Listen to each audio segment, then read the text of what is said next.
หรือยังวางช้อนลง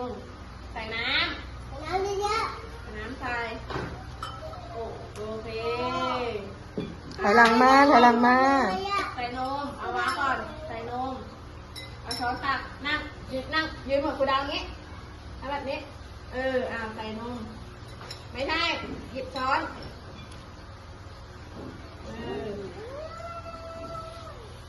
เคพอแล้วใส่อะไรใส่ซอสนี่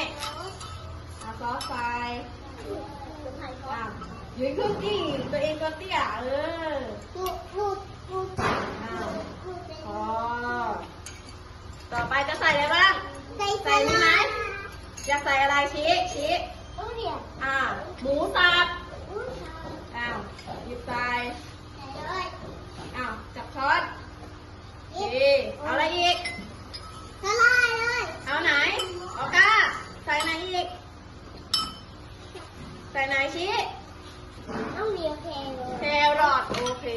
มีแครอทมีชัดเจนเนี่ยเอาช้อนนี่ตักนี่เอาโอเคพอแล้วเยอะๆแล้วต่อไปเอาอะไรอีกชี้ขวดไหมเอาไหนชี้ครูดาวหยิบให้อันนี้เหรออันนี้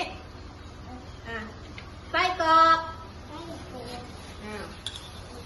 โนนี่ช้อนคนกุ้งไหม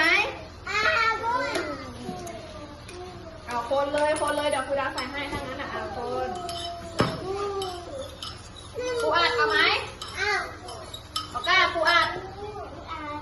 ปูอัดเอาคนขอยังมะเขือเทศไหมมะเขือเทศโอเคเอาไปหวานเยี่ยมเอาคน หนูไม่เอามะเขือเทศเลยคนเดียวนะ